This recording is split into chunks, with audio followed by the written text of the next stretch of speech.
কোরিয়ার এই লম্বা ছুটিতে একদিনের জন্য যদি কোথাও যেতে চান তাহলে আমি বলবো এই জায়গাটা হবে আপনার জন্য বেস্ট ডেস্টিনেশন।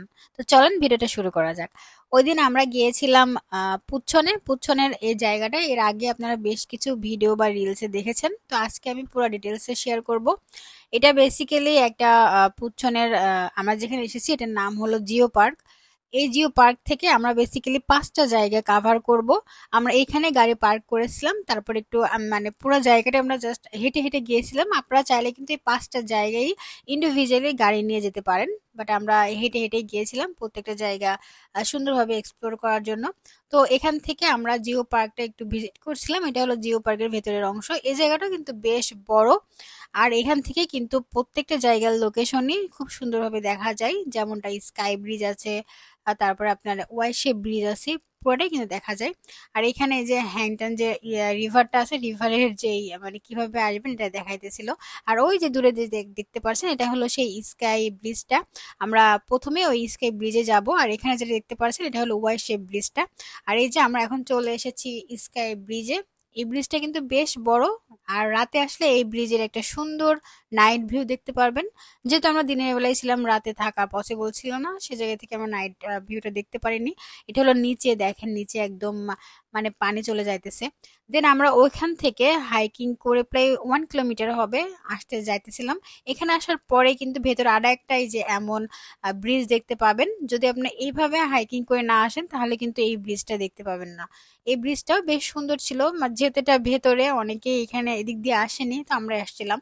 আর এখানে প্রত্যেকটা জায়গায় কিন্তু মার্ক করা আছে যে কোন দিক দিয়ে আপনি কোন সাইডে যাবেন। এখানে এই যে এমন একটা টেন্ট পাহাড়ের ওপরে অনেক দূর আমরা হাইকিং করে আসতেছিলাম। আর এই যে এই জায়গাটা দেখতেছেন, এখানে বেসিক্যালি ফ্লোয়ার যে ফেস্টিভ্যাল ছিল সেই ফেস্টিভ্যালটা এখানে হইতেছিল। এখানে আসার সময় আপনাকে এখানে কিন্তু আপনাকে কিছু টাকা দিতে হবে। আর ফ্লাওয়ার ফেস্টিভ্যালের যে পুরাটা সেটা আমি দ্বিতীয় পার্টে শেয়ার করব, কারণ ওই জায়গাটা অনেক বড়, এক ভিডিওতে কাভার হবে না। এখান থেকে কিন্তু ফ্লাওয়ার ফেস্টিভ্যালের পুরোটা দেখা যাইতেছে। আর এটা হলো ওয়াই শেপের যে ব্রিজটা, সেটার অংশটা। এখানে আমরা এখন ওয়াই শেপ ব্রিজে উঠে যাব। এটা তার ভেতরের অংশটা ছিল। আর এই যে হলো ওয়াই শেপ ব্রিজটা, এটা ঝুলন্ত ব্রিজ। যদি কারোর হাইটে মানে উঁচুতে উঠতে ভয় লাগে তাহলে আমি বলবো আপনারা এখানে উঠেন না, কারণ এটা অনেক উঁচু আর এটা অনেক মানে বেশ ভালোভাবে নড়তেছিল। আর অনেক বেশি বাতাস ছিল এই কারণে আরো বেশি। তো আমার তেমন একটা প্রবলেম হয়নি, কারণ উঁচুতে আমার তেমন একটা সমস্যা নাই, তবেও একটু ভয় ভয় লাগতেছিল। আর এই যে এখান ওইটা পার হয়ে আসার পরে এই দিক দিয়ে আমরা চলে যাব এখন যে ঝর্ণাটা, সেই ঝর্ণাটা দেখার জন্য। আমরা ওই দিন অনেক হেঁটেছিলাম, আর অনেক হাঁটার পরে লাস্টে 2 দিন আমরা বিছনা থেকে উঠতে পারিনি, এমন একটা অবস্থা। আর এই যে দিক দিয়ে মানে হাইকিং করে আমরা আবার এই যে ঝর্ণার কাছে চলে আসলাম। মাঝে অবশ্য আমাদের কাছে একটা দুর্ঘটনা ঘটেছিল ওই হাইকিং করে জঙ্গলের মধ্যে আসার সময়। যাই হোক, ওটা আমরা কাভার করে আবার এই কি বলে ঝর্ণাতে চলে আসলাম। এই ঝর্ণাটার ভিডিও আপনারা অলরেডি দেখেছেন। এটা অনেক বেশি সুন্দর। আর এই যেটা ঝর্ণাটা দূর থেকে যে ভিউটা সেটা, আমরা এখন কাছে চলে যাব। এই যে কাছ থেকে এই ভিউটা, জায়গার লোকেশন কিন্তু আমি অলরেডি শেয়ার করছি। তারপরে যদি কারোর প্রয়োজন হয় অবশ্যই কমেন্ট করে জানান। ফুল পছন্দ করেন না কে কে বলেন তো? আর যারা ফুল পছন্দ করেন চলেন একসাথে ফ্লোয়ার একটা ফেস্টিভ্যাল ঘুরে আসি। পুরো জায়গাটা ঘুরতে আপনাকে এন্ট্রি ফি দিতে হবে 6,000 ওন। তবে যদি আপনি পুচ্ছনের হয়ে থাকেন সেক্ষেত্রে আপনাকে অর্ধেক টাকা দিতে হবে। আর যারা 6,000 ওন দিবেন তারাও কিন্তু 3,000 ওন ক্যাশব্যাক পেয়ে যাবেন, যেটা আপনি এই জায়গাতে ব্যবহার করতে পারবেন। আর এই যে এত সুন্দর সুন্দর ফুলগুলো সবকিছু আপনারা এখানে এসে এনজয় করতে পারবেন। আর ফুলগুলোর এত সুন্দর ঘ্রাণ ছিল, ঘ্রাণে একদম চারপাশে একদম ময় হয়ে গেছিল। আর এখানে আসার পরে কিন্তু একটা ছাতা পেয়ে যাবেন, ছাতা নিলে আপনি নিতে পারেন, আর বা না চাইলে নাই নিতে পারেন। তবে ওই দিন বেশ রোদ ছিল দেখে আমি ছাতা নিয়ে নিয়েছি। আর এই জায়গাটা কোথায় সেটা কিন্তু আমার আগের ভিডিও যারা দেখেছেন তারা বুঝতে পারছেন যে এই সে আরেকটা জায়গা ছিল, যেটা 4 নম্বর জায়গা, যেটা আমি বলেছিলাম যে পরের ভিডিওটা দিব। আজকে হলো সেই ভিডিও পার্ট 2টা। পুরো জায়গায় ঘুরে আমাদের একটু হালকা খিদা লেগে গেছিল, তো আমরা যে এখানে এক্সট্রা টাকা পেয়েছিলাম 6,000 ওন, তার সাথে আর 1,000 ওন দিয়ে এই 7,000 ওন দিয়ে কিনেছিলাম এই টকপকিটা। আর তার সাথে তারা কিন্তু এই যে উদং এর যেই ফিশ কেক যেটা বলে সেটার যে স্যুপটা থাকে সেটাও দিয়েছিল। এটা খেতে অসাধারণ ছিল, যদি একটু মানে দাম বেশি, যেহেতু 7,000 ওন অনেক বেশি। বাট মজা ছিল খাবারটা, যেহেতু আমরা আমাদের শখচতে কিন্তু এত মজা টকপকি পাওয়া যায় না। তবে লাস্ট বুসানে খেয়েছিলাম, ওটাও বেশ মজা ছিল।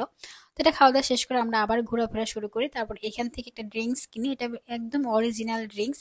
তো অনেকগুলো টেস্ট করার পরে আমরা জাস্ট অরেঞ্জ যেটা ছিল সেটা কিনি। এটা একটা জুস কিনলে কিন্তু অনেক বার আপনি খেতে পারবেন পানি দিয়ে। তো সেটা আমরা কিনে নিই, তারপরে আবার ঘোরাফেরা শুরু করে দিই। এটা ছিল সেই কাশবন, যেটা ছবি অলরেডি আমি আপলোড করেছি। আর ছবি আপলোড করার পর অনেকে লোকেশন জানতে চেয়েছিলেন, ডিটেলস, তো এই ভিডিও দেখলে বুঝতে পারবেন। আর এই যে এখানে কত সুন্দর, আর আগের দিন না বৃষ্টি হয়েছিল বলে আমি ভেতরে যেতে পারিনি, বৃষ্টির কারণে অনেক বেশি পানি জমেছিল। আর এইটা হলো আসল জায়গাটা, মানে ফুলগুলো এত সুন্দর ছিল, মানে খুবই সুন্দর ছিল, দেখে হয়তো বুঝতে পারতেছেন। আসলে ভিডিওর থেকে বাস্তবে আরো বেশি সুন্দর। আর আমি বলবো যারা পুচ্ছনে আছেন বা তার আশেপাশে আছে, যদি পুচ্ছন শহরে যান তাহলে এই জায়গাটা অবশ্যই ভিজিট করবেন। এটা কিন্তু নির্দিষ্ট একটা সময়ের পরে অফ হয়ে যাবে। এই ফেস্টিভ্যালটা চলবে হলো নভেম্বরের 2 তারিখ পর্যন্ত। তো আপনারা এর মধ্যে যাওয়ার চেষ্টা করবেন, যারা আশেপাশে যা আছেন বা যেতে চান তারা যেতে পারেন এই সময়ের মধ্যে। পুরো জায়গাটা অসম্ভব সুন্দর ছিল। আর আমরা আগের ভিডিও দেখলে বুঝবেন যে আমরা কিভাবে আসলে এখানে এসেছি। যদি কারো লোকেশন দরকার হয় আপনারা কমেন্ট করে জানাবেন, আমি কমেন্টে লোকেশন দেওয়ার চেষ্টা করব। জায়গাটা অনেক বড়, আপনারা আসার আগে একটু হাতে সময় নিয়ে আসবেন যাতে করে শান্তি মতো ঘুরতে পারেন সময় নিয়ে। তো এই ছিল আমার আজকের ভিডিও।